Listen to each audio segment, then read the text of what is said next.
प्रणाम सर। इतनी लेट क्यों आई हो तुम? अफू सर, आज पापा ने रोक लिया था, कुछ काम बता दिया था। अच्छा, कल जो पंक्तियां तुम्हें याद करने के लिए दी थी वो याद है? हाँ सर, याद है। सुनो। वर्षों तक वन में घूम घूम बाधा विघ्नों को चूम चूम सह धूप घाम पानी पत्थर पांडव आए कुछ और निखर सौभाग्य ना सर हर दिन सोता है देखे आगे क्या होता है मैत्री की राह बताने को सबको हाँ हाँ, बस ठीक है, याद है। चलो इसका एक्ट करके बताओ। हाँ सर। वर्षों तक वन में घूम घूम बाधा विघ्नों को चूम चूम। ये क्या कर रही हो? सर अभिनय। तो तुम तो सिर्फ पाठ कर रही हो, उसका पाठ्य कर रही हो, वाचिक अभिनय कर रही हो। उसमें सात्विक अभिनय जोड़ो, आंगिक अभिनय जोड़ो। सर आप बताइए ना क्या होता है। तुम्हें इनके बारे में नहीं पता? नहीं सर। ये नाट्य शास्त्र में लिखा हुआ। नाट्य शास्त्र का पता है? आप बता दीजिए ना। तुम्हें नाट्य शास्त्र के बारे में भी नहीं पता? सर आप बता दीजिए ना। नाट्य शास्त्र की रचना भरत मुनि ने की है और जिसमें नाट्य के बारे में या अभिनय के बारे में विस्तार पूर्वक बताया गया है। जैसे अभिनय 4 प्रकार के होते हैं: आंगिक अभिनय, वाचिक अभिनय, सात्विक अभिनय, आहार्य अभिनय, ऐसे। और क्या लिखा है सर नाट्य शास्त्र में नाटक के बारे में? नाटक के बारे में और भी बहुत कुछ लिखा है। जैसे कि एक श्लोक के माध्यम से मैं आपको बताऊं कि न तज्ज्ञानम न तशिल्प न स विधा न स कला न स योगो न तत्कर्म नाट्यस्मिन् यन्य दृश्य। अर्थात ऐसा कोई योग, ऐसी कोई कला, ऐसा कोई शिल्प, ऐसा कोई कर्म, ऐसी कोई विधा नहीं है जो नाटक में ना दिखाई दे। और भी नाट्य शास्त्र में बहुत सारी चीजें बताई गई हैं। जैसे तुम प्रश्न कर रहे हो, एक बार की बात है कि भरत मुनि अपने शिष्यों को प्रयोग के बारे में समझा रहे थे। प्रयोग अर्थात नाट्य शास्त्र में नाटक को प्रयोग कहा गया है। तो जब वो अपना सारी चीजें उन्हें दीक्षा दे रहे थे तो उसी वक्त कुछ ऋषिगण उनके पास आते हैं और वो भी इसी सवालों की तरह उनसे पूछते हैं। क्या आप भी जानना चाहते हैं कि उन्होंने किस तरह सवाल किए और भरत मुनि ने उनका कैसे जवाब दिया? तो चलिए देखते हैं।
अब हम इसे द्रुत लय में करेंगे।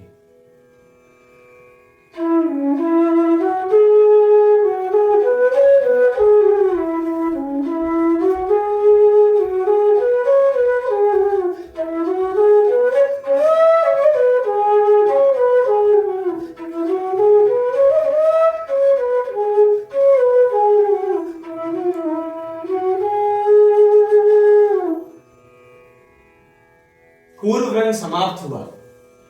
अब मैंने आपको जो कुछ भी सिखाया है उसका अभ्यास कीजिए और हाँ, याद रहे इसमें कोई भी भूल चूक ना हो। ये नवीन प्रयोग है। जाइए।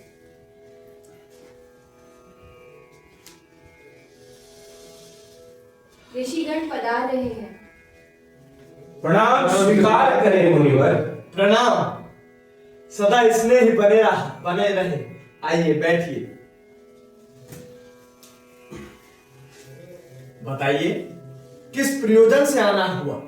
हे मुनिवर, जब से आपने नाट्य शास्त्र की रचना की है हमारे मन में कई प्रकार के प्रश्न उठ रहे हैं और हम उन्हीं का जवाब जानने के लिए आपके पास आए हैं। पूछिए, निसंकोच पूछिए। मुनिवर, नाट्य शास्त्र की उत्पत्ति कैसे हुई, इसका उद्देश्य क्या है? बहुत ही अच्छा प्रश्न किया। ये प्रश्न ना केवल नाटक को बल्कि जीवन को समझने का भी एक माध्यम है। जब त्रेता युग में मनुष्य लोभ काम की ओर वशीभूत हो रहा था, तब इंद्र ब्रह्मा जी के पास पहुंचे और उन्होंने उनसे एक प्रश्न किया। उन्होंने कहा उनसे कि आप एक ऐसे माध्यम का निर्माण करें जिसमें सुनना और देखना एक साथ हो, जिससे कि मनुष्य कर्म धर्म और मोक्ष की तरफ आगे बढ़ सके। लेकिन गुरुदेव, वेद तो ज्ञान के भंडार हैं, उनमें जगत के रहस्य छिपे हैं और वो अपने आप ही लक्ष्य की प्राप्ति के लिए पर्याप्त हैं। तो फिर ये नया वेद क्यों? जिससे कि सामान्य जन के लिए भी ये सुलभ हो, सामान्य जन शिक्षा प्राप्त कर सके, धर्म की ओर आगे बढ़ सके। इसलिए ब्रह्मा जी ने चारों वेदों के तत्वों को मिलाकर नाट्य वेद की रचना की। चारों वेदों के तत्व वो क्या है गुरुदेव? जो नाट्य में आप पाठ सुनते हैं, ये ऋग्वेद से लिया गया। ब्रह्मा जी ने ऋग्वेद से इन्हें लिया। और जो संगीत गान आप सुनते हैं, ये सामवेद से लिए गए। और यजुर्वेद से अभिनय लिया गया और रस अथर्ववेद से लिया गया। इस प्रकार ब्रह्मा जी ने चारों वेदों के अंगों को मिलाकर नाट्य शास्त्र की रचना की। तो क्या नाट्य शास्त्र केवल देवताओं के लिए बनाया गया है? नहीं, ऐसा नहीं है। नाट्य शास्त्र केवल देवताओं के लिए नहीं। दानव भी ब्रह्मा जी के पास इस प्रश्न को लेकर पहुंचे, लेकिन उन्होंने कहा कि ये सिर्फ दानवों के लिए, देवताओं के लिए नहीं है। दानवों, देवताओं, मनुष्यों, नाटक सबके शुभ अशुभ कार्यों को दिखाता है। और कोई व्यक्ति दुख, क्रोध और अगर थकावट से महसूस कर रहा है तो ये उसे उससे भी निकालता है। और नाटक में सभी चीजों का समावेश है, जैसे कि रस, भाव, शास्त्र, शिल्प, सभी का नाटक में सभी कार्य मौजूद हैं। अद्भुत। संपूर्ण सृष्टि का समावेश, लौकिक और अलौकिक भी, बहुधर्मी, अर्थात सभी प्राणियों के भावों की प्रतिनिधि कला। हाँ ऋषिगण, ऐसा ही है। नाट्य सभी कलाओं का उद्गम है और कह सकते हैं कि सभी कलाओं का संगम। गुरुदेव, नाट्य कला तो अद्भुत कला है। ये उतना ही जरूरी है जितना जीवन जीने के लिए सांस। मगर ये समाज इसे गंभीरता से क्यों नहीं लेता? हम कलाकार हैं, नीति के नियंता नहीं। और हमारे विषय में, हमारी कला के विषय में नीति नियंताओं को विचार करना होगा ही। उन्हें हमारे लिए ऐसे साधन उपलब्ध करवाने होंगे जिनसे कि हम नाट्य प्रयोग कर सके। नाटक सिर्फ कला नहीं, अपितु एक समाज का दर्पण होता है। ये मानवता को सत्य के राह पर लेकर जाता है। रंगमंच तो जाति, धर्म और भौगोलिक से पार होकर एक सामाजिक व्यवस्था को बनाता है। देखिएगा, निसंदेह ये धरती को स्वर्ग बना देगा। निसंदेह गुरुवर, कला विहीन समाज तो पशुओं का समाज होता है। हाँ, इसीलिए मैंने कलाकार और कला को समाज में प्रस्तुत किया और नाट्य शास्त्र को पंचम वेद की उपाधि दी। पंचम वेद, समस्त वेदों का ज्ञान। आपके स्वागत में मेरे पुत्रों ने एक नाट्य प्रस्तुति की है। चलिए उसे देखते हैं और उसका आप आनंद उठाइए। आइए।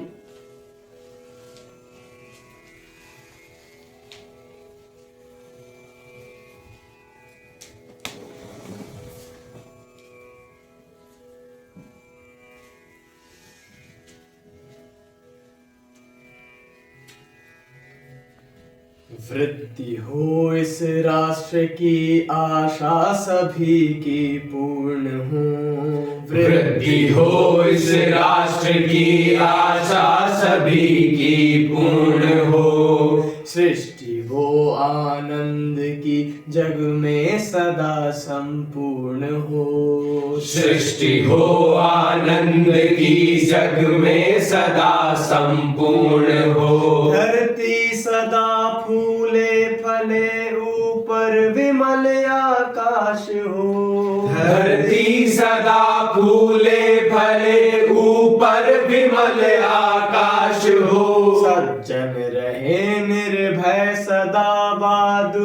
दुर्जनों का नाश हो, सज्जन रहे निर्भय सदा, दुर्जनों का नाश हो। वृद्धि हो इस राष्ट्र की आशा सभी की पूर्ण हो, सृष्टि हो आनंद की जग में सदा संपूर्ण हो।